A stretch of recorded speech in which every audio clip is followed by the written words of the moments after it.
여기 12장부터 14장까지는 이제 이 소발의 언급 이후에 욥이 대답하는 또 응답하는 그런 내용입니다. 물론 소발이 말을 끝내고 나서 욥이 이야기를 하지만 그 앞에 있었던 세 친구 엘리바스 또 빌닷 소발 사실 모두에게 해당되는 이야기일 것입니다. 왜 그러냐면 우선 세 친구는 모두가 다 인과응보 원리, 세상의 인과응보의 원리를 주장하면서 욥의 지금 죄를 지금 이야기를 하는 겁니다. 너 지금 봐라. 네가 당하는 이 모든 것을 보면 네가 엄청난 죄를 지은 것이 틀림없다. 그런 세상의 인과응보의 원리로 결과를 놓고 그 원인을 지금 찾아낸 겁니다. 물론 그리 정확하게 욥이 무엇을 잘못했는지를 알지 못해요. 엘리바스는 첫 번째 언급했던 엘리바스는 나는 하나님께 특별 계시를 받은 사람이다. 특별 계시를 보니 그 계시 가운데 있는 이 인과응보의 원리로 너 딱 맞다. 그런 이야기를 한 것이고요. 빌닷은 이건 전통적인 지혜다. 조상들로부터 내려오는 전통적인 지혜로서 인과응보를 설명했고요. 소발은 이것은 하나님의 오묘한 지혜다. 이렇게 하면서 인과응보의 원리를 옹호하면서 이 욥을 사실 정죄한 것입니다. 자, 이에 대한 이야기가 이제 12장부터 14장까지 이어지는데 물론 이게 중간에 이것은 한 이야기였지만 이것을 딱딱 장으로 나누어서 그런 것이고요. 12장부터 13장 중반 정도까지는 친구들을 향하여 지금 욥이 하는 이야기고요. 13장 중반 이후로부터 14장까지는 하나님을 향하여 또 욥이 발언하는 내용입니다. 우리는 지금 보면 그 욥이 하는 욥과 친구들의 이야기, 대화체로 계속 이렇게 되어 있지만 이 욥기가 사실 문장적으로는요, 문학적으로 보면 상당히 뛰어난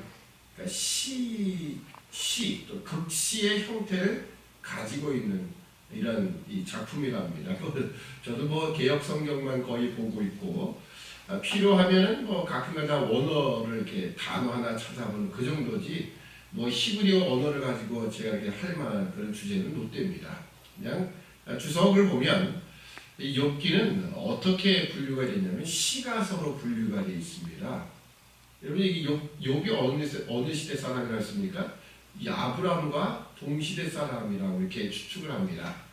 그러면 그 시대면 족장의 역사와 맞물려가는 그런 때 이야기인데 왜 하필이면 시가서로 이렇게 분류를 했냐면 이 욥기가 기록되어 있는 그 문체가 바로 이 시적인 표현을 쓰고 있다고 합니다. 그래서 어쩌면 이 세상에 존재하는 문학 중에서 가장 뛰어난 문학이다. 이렇게까지 이 욥기를 이렇게 평가를 하고 있습니다. 사실은 이 원어를 보면 상당히 어려운 성경이라고 합니다. 왜냐하면 여러분이 국어책에 기록되어 있는 그냥 일반적으로 대화가 쓰여진 건 쉽지요. 이야기도 쉽고 우리가 딱 읽어도 딱 들어오니까요. 근데 시로 기록된 건 어떻습니까? 그 시 안에 들어있는 그 의미를 찾지 못하면 우리가 그걸 이해할 수 없는 거예요. 그런 것처럼 이 욥기 상당히 좀 어려운 성경이면 틀림이 없습니다. 자, 그럼에도 불구하고 욥기를 통해서 분명히 하나님은 우리에게 이 고난의 의미가 무엇인가를 보여주고 있는 것이고 욥은 바로 그런 차원에서 자신이 당한 고난을 통해서 이 세상의 인과응보의 원리를 뛰어넘는 하나님의 지혜를 드디어 조금씩 알아나가는 겁니다. 지난번에 욥은 인과응보와 하나님을 분리시키는 작업을 했다라고 말씀드렸죠. 빌닷 이후에 발언했던 욥의 이야기를 보면 욥은 하나님과 인과응보 원리는 맞지 않다. 동일시할 수 없다. 친구들은 이건 동일시하는 거죠. 하나님은 언제나 인과응보의 원리를 가지고 살아가시는 것. 그 안에 매여있는 분처럼 다 그게 법칙 안에 속한 분으로 생각을 하는 겁니다. 그렇지만 욥은 아니다라는 거죠. 욥은 하나님은 인과응보 원리 맞지 않을 수 있다. 왜냐하면 나의 경우를 보면 안다. 나는 죄가 없다. 나는 순전하다. 정직하다. 내가 종교는 틀림이 없다. 라고 분명히 이야기할 수 있는 사람입니다. 하나님도 그것을 맞다라고 여겨주셨죠. 두 번이나.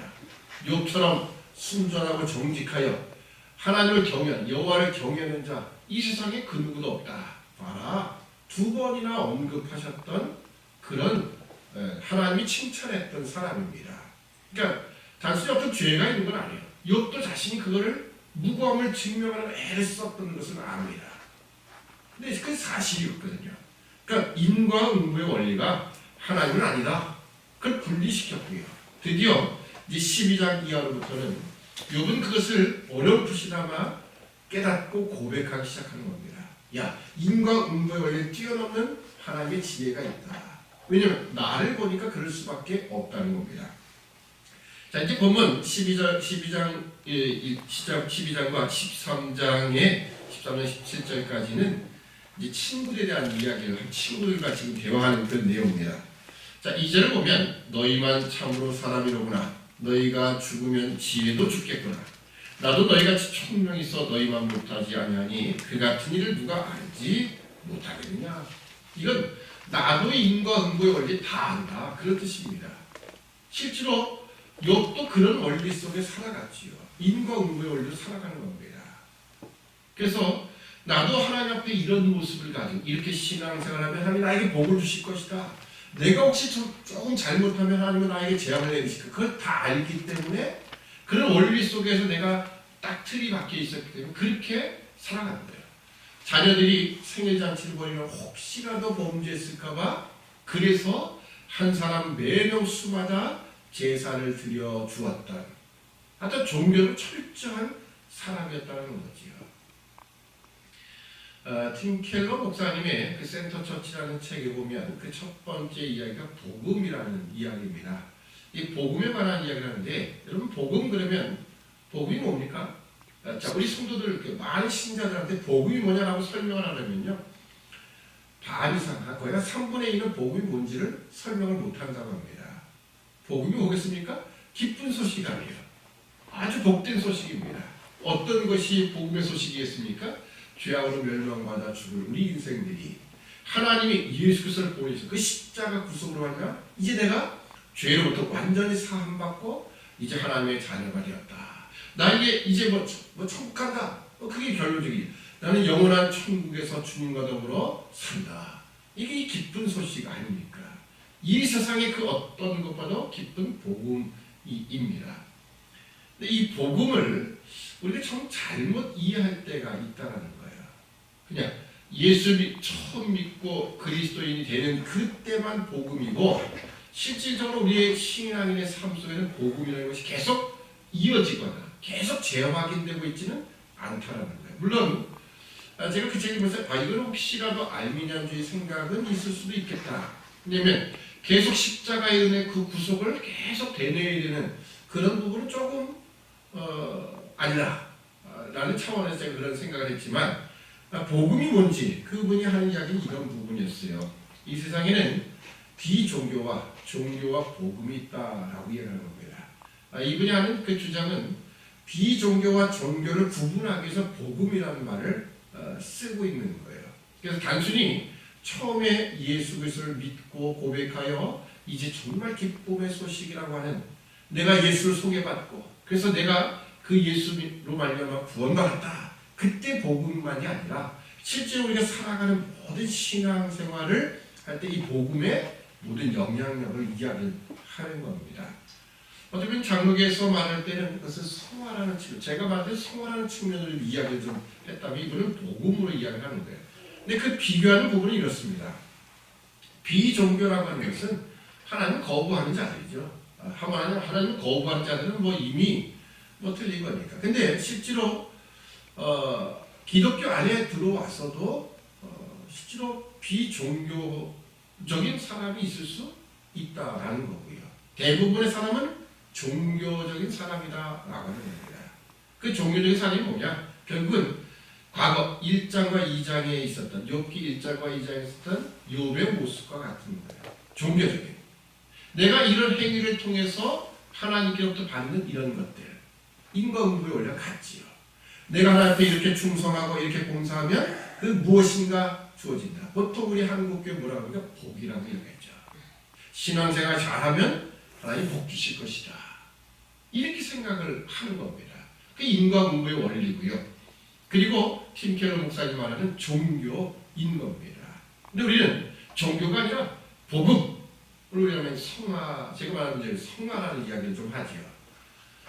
물론 이제 이 팀 켈러 목사님은 복음이라는 말을 그 안에 성화도 다 포함되는 더 큰 의미로 좀 쓰고 있는 건 사실입니다. 어떤 그 복음이라는 그 자리로 우리는 들어가야 된다. 단순히 처음 예수 믿을 때의 그 기쁨, 감격 그것만이 아니라 계속적으로 이 복음의 소식을 통하여 우리가 계속 신앙이 더 성장하고 하나님의 깊은 뜻을 알아나가는, 또 우리가 이 세상 앞에 우리가 이 그리스도의 복음을 펼쳐낼 수 있는 자리까지 가야 된다. 그 이야기를 하고 있었습니다. 그러니까 제가 그 책을 읽으면서 욥기가 또 많이 또 다가오더라고요. 그 종교적인 과거 욥이 그랬고, 욥도 나도 인과응보의 원리 속에 살아갔던 사람이야. 나도 다 아는 이야기야. 나만 아느냐? 짐승들도 다 아는 이야기야. 그 이야기 또 뒤에 하지요. 뒤에 보면 7절, 이제 모든 짐승에게 물어보라. 그것들이 내게 가르치리라. 공중의 새에게 물어보라. 그것들이 또한 내게 구하리라. 땅에게 말하라. 내게 가르치리라. 바다의 고기도 내게 설명하리라. 지금 자연 만물들도 인과응보의 원리는 다, 물론 이제 그것이 다 속해 있는 거죠. 세상의 모든 것들은 결과는 원인 때문에 주어지는 거죠. 그래서 원인이 있기를 결과가 이렇게 있다. 이 세상의 만물들도 다 안다. 그걸 마치 의인화시켜서 새들도 알고 짐승들도 안다. 땅도 알고 다 안다. 이렇게 하는 겁니다. 그러니까 너희만 알고 있는 것처럼 지금 너희는 계속 인과응보 원리 갖고 얘기해. 나도 알고 세상의 모든 것도 자연 만물도 다 알아. 그 이야기를 하는 겁니다. 자, 그런데 이제 그 앞쪽에 다시 한번 들어가면 4절 보면 하나님께 불러 아뢰어 들으심을 입은 내가 이웃에게 웃음받는 자가 되었으니 의롭고 순전한 자가 조롱거리가 되었구나. 지금 이야기는 인과응보가 왜 맞지 않느냐라고 하는 겁니다. 그 이야기를 지금 자신의 경험을 통해서 욥이 이야기하는 거예요. 내가 하나님께 불러 아뢰어 응답을 받아. 그러니까 내가 종교적인 생활로서 다 나는 하나님이 인정해주는 사람이었다. 하나님이 인정해줬죠. 1장과 2장에 보면 하나님이 야 이처럼 욥처럼 순전하고 정직하여 하나님을 경외하는 자도 이 세상에 받느냐라고 하나님이 응답하는 것, 마치 그것을 욥이 자신이 응답받았던 것을 이야기하는 겁니다. 그런 내가 오히려 이웃에게 웃음받는 자가 되었다. 야, 쟤 저렇게 비참한 꼴을 하는 거야? 분명히 무슨 죄가 있는 거야? 아이고 과거엔 잘난 척하더니 이렇게 지금 이야기를 하는 겁니다. 의롭고 순전한 자가 조롱거리가 되었구나.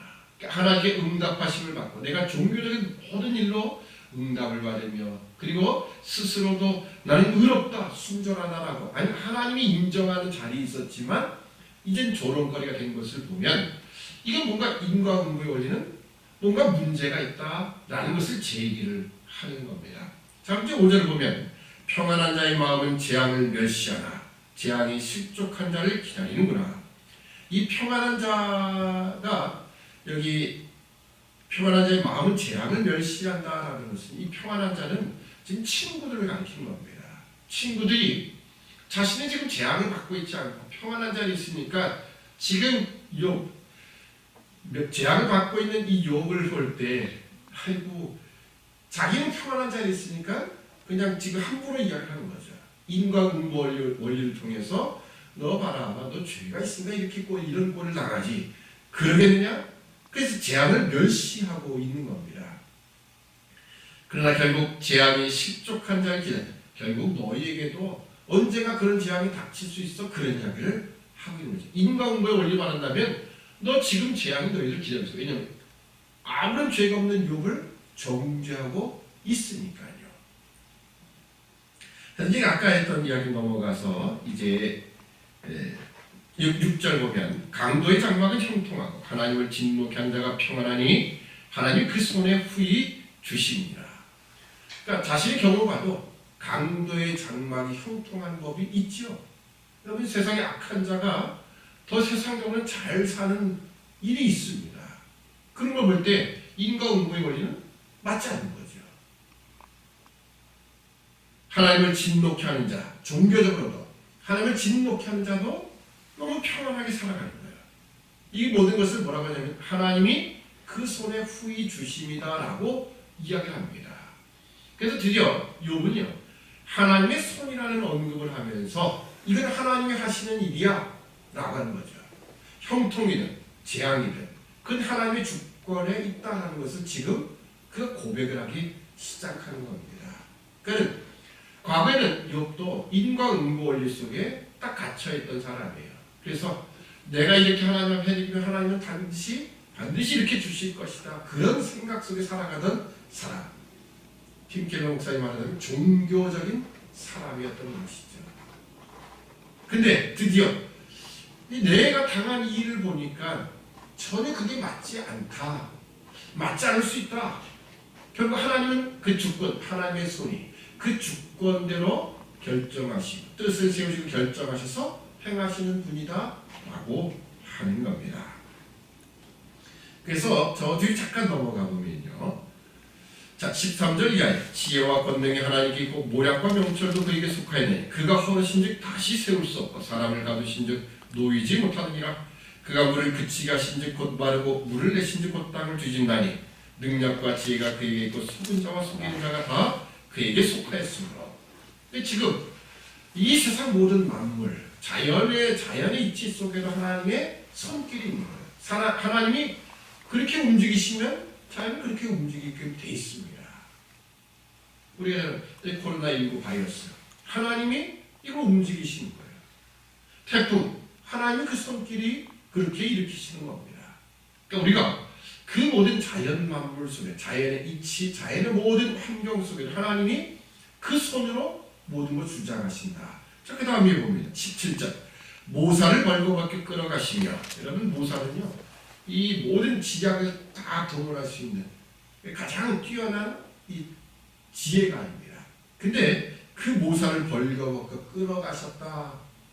모사는 아마 그 어떤 어려운 자리에도 그것을 이렇게 극복할 수 있는 지혜가 있는 사람 아니겠습니까? 그래서 그걸 뛰어넘어서 과거 요세푸스가 그랬던 것 같아요. 요세푸스는요 대단한 역사가입니다. 로마가 예루살렘을 멸망하는 그 시점, 사실 원래 요세푸스는 독립운동가예요. 이스라엘 유대의 독립운동가였습니다. 지도자였어요. 그런데 뭐 지도자로서 뭐 이렇게 칼싸움하는 사람이 아니고요. 어떻게 보면 이 역사를 기록하는 문필가였습니다. 그래서 전쟁 때마다 따라다니면서 계속 그런 일을 하면서 유대의 역사를 기록하고 있는데 티투스 장군이 결국은 이제 황제 명을 받아서 유다를 완전 진멸시키는 그 이제 일에 앞서서 이제 진군해 오지요. 그러니까 예루살렘은 맨 마지막에 지방 모든 걸 다 점령해서 오는 가운데 드디어 이 티투 장군에 의해서 요세푸스도 체포가 됐습니다. 사실은 다 참수해서 죽일 수도 있죠. 근데 요세푸스가 뭘 했습니까? 이 대단한 머리가 있는 사람인가 봐요. 티투스에게 당신은 황제가 될 사람이다. 이렇게 얘기를 했어요. 뭐야? 내가 황제가 돼? 그러니까 지금처럼 황제라는 게 꼭 왕이 자식이 황제가 되는 그런 때는 아니었습니까? 내가 황제가 돼? 이게 진짜 이 사람이 하는 말이 맞는가? 그래서 이제 조건을 걸죠. 당신이 황제가 될 건 분명합니다. 만약에 그 말이 사실이라면 나를 좀 살려달라. 내가 할 일이 있다. 나는 역사를 기록하는. 그래가지고 결국 그래 이 말이 한번 맞는지 보자 하고서는 살려졌어요. 계속 같이 다니는 겁니다. 지금 우리 식으로 말하면 과거 우리 일본에 우리가 어려운 당할 때 일본에 같이 서가지고 거기서 역사를 기록한 사람 뭘 기록하겠습니까? 아무래도 일본 쪽이 유리하게 기록하겠지요. 뭐 그런 생각하시면 돼요. 대단한 지략가죠. 그럼에도 불구하고 오늘 모사를 하나님 어떻게 벌거벗게 끌어가셨다. 재판장으로 어리석은 자가 되게 하시며 열왕의 맹 것을 풀어 그들의 허리를 동이시며 제사장들을 벌거벗게 끌어가시고 권력 있는 자를 넘어뜨리시며 이처럼 하나님은 하나님의 손, 하나님의 주권으로 모든 것을 다 행하시는 분이에요. 이 세상의 인과 옹보의 원리와 하나님은 전혀 다르신 분이다. 그걸 뛰어넘는 분이시다라는 것을 이런 묘사를 통해서 보여주는 겁니다. 자, 이제 그 앞에 다시 한번 조금만 넘어가서요. 자, 9절에도 보면 이것들 중에 어느 것이 여호와의 손이 일을 행하신 줄 알지 못하냐. 계속해서 여호와의 손을 표현하고 있죠. 생물들의 혼과 인생들의 영이 다 그의 손에 있느니라. 바로 우리 모든 인생들, 모든 호흡 있는 자들, 자연 만물이 하나님의 주권 아래 있다라고 그가 이제 고백을 하는 거예요. 그 과거 3장에 있었던 욥이 자기 생애를 저주하며 차라리 이 세상이 다 멸망의 날이었더라면 뭐 이렇게까지 고백했던, 그렇게 막 탄식했던 욥이 하나님의 주권을 지금 이야기하는 거예요. 그래, 이거 뭔가 하나님이 나에게, 나는 알지 못하지만 이렇게 재앙을 내리신 것 자체가 하나님의 뭔가 뜻이 있으니까 내린 거예요. 이렇게 고백을 하고 있다는 겁니다.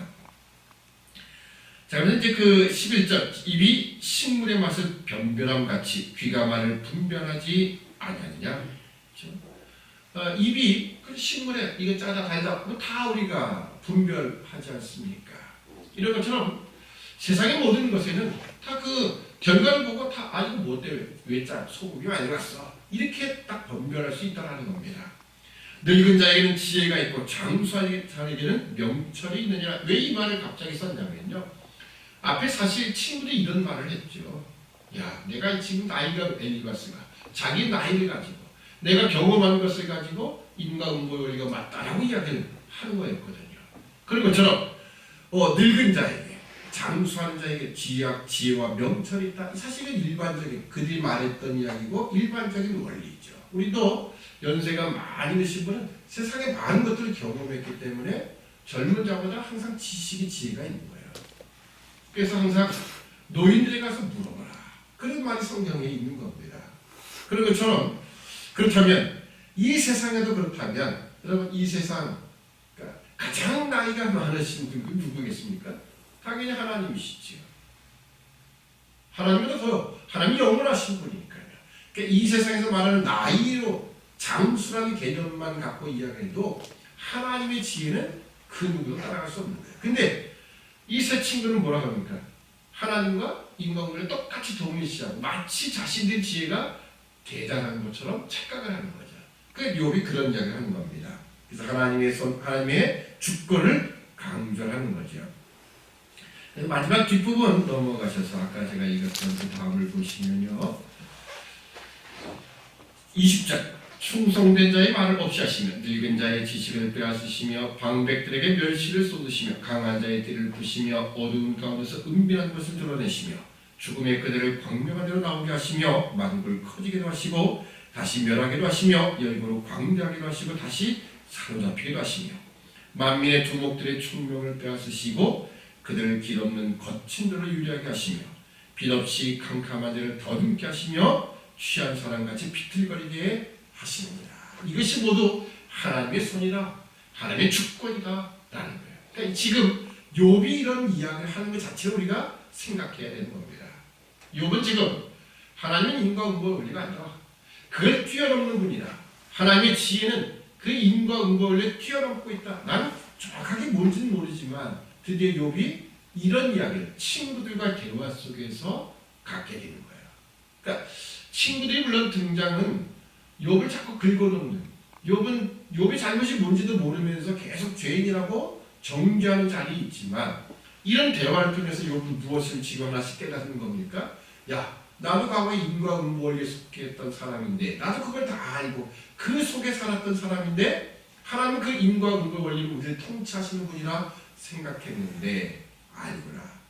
하나님은 인과응보의 원리를 뛰어넘는 지혜를 갖고 계시다, 뛰어넘는 분이다. 그걸 드디어 욥이 고백하기 시작했다는 거예요. 그러니까 여러분이 앞에 했던 욥의 탄식들, 자기가 태어난 날 생일을 저주하고 죽었으면 좋겠다, 차라리 빨리 하나님 나 불러가시는 게 좋겠어요, 이렇게까지 했던 욥이 드디어 하나님의 그 주권을 고백하는 자리가 생기기 시작하는 거예요. 아마 우리도 인생 가운데 그런 일이 충분히 있으리라 생각합니다. 처음에 그 일을 당하면 그 고난 속에서 하나님 제가 뭘 잘못했다고 하면 탄식을 하지요. 그러다가 그것이 나중에 어떻습니까? 맞습니다. 하나님, 뭔가 하나님이 높으신 뜻을 갖고 계시죠. 왜? 하나님은 내 지혜보다, 내 지식과 경험보다 더 뛰어나신 분이니까요 라고 하는 그 고백의 자리가 있는 겁니다. 우리 언제나 이 세상의 인과응보의 원리를 뛰어넘는 이 하나님의 지혜가 있음을 다시 한번 고백할 수 있는 우리 모두가 되어야 할 것입니다. 기도하겠습니다. 사랑의 아버지 하나님, 은혜와 사랑을 참으로 감사합니다.